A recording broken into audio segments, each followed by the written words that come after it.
আমরা যদি নির্বাচিত হই, প্রথমত আমি যেটা মনে করি যে একটা নিরপেক্ষ প্রশাসনিক ব্যবস্থাটা নিশ্চিত করার জন্য আমরা চেষ্টা করব, এবং সুশাসন নিশ্চিত করাটা হবে আমাদের প্রধান দায়িত্ব। কারণ আমাদের দেশে যেটা হয়, এমপি কে অনেকে মনে করে যে উনি উন্নয়ন করবেন, উনি রাস্তাঘাটের উন্নয়ন করবেন, উনি স্কুল কলেজের উন্নয়ন করবেন। আসলে রাস্তাঘাটের উন্নয়ন, স্কুল কলেজের উন্নয়ন আমাদের মন্ত্রণালয়গুলো নিয়মিতভাবে তারা করে থাকে। কিন্তু রাজনীতিবিদদের দুর্নীতি পরায়ণতার কারণে এই কাজগুলো যথাযথভাবে হয় না।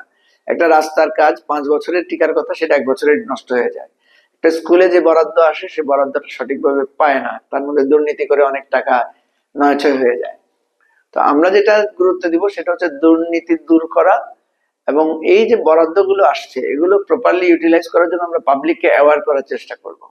দ্বিতীয় হচ্ছে আমরা প্রায়োরিটি সেট করব, যে কোন কোন জায়গাটাকে আমাদেরকে গুরুত্ব দিতে হবে। আমাদের অনেক সময় দেখা যায় যে সংসদ সদস্যরা বা জনপ্রতিনিধিরা মানুষকে খুশি করার জন্য নানা প্রজেক্টে টাকা বরাদ্দ দেওয়ার চেষ্টা করেন, এবং তার নিজের স্বার্থটাকে সেখানে সে সামনে রাখেন।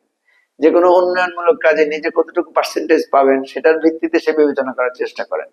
সেই জায়গা থেকে আমরা চেষ্টা করব যে সঠিক উন্নয়ন কার্যক্রমটা, রাষ্ট্রের যে বার্ষিক পরিকল্পনা আছে সেই পরিকল্পনাকে যাতে প্রায়োরিটি পায়, দুর্নীতি যাতে না হয়, প্রশাসন যাতে তার কর্তৃত্ব এবং সততার সাথে দায়িত্বটা পালন করতে পারে। আর সর্বোপরি আমরা আজকে যে রাজনৈতিক বিভেদটা আছে সেই বিভেদটা দূর করে সবাই মিলে রাষ্ট্রের কল্যাণের জন্য কাজ করার জন্য আমরা কিছুটা উদ্যোগ নেব, যেটা আমরা ইতিমধ্যে নিয়েছি।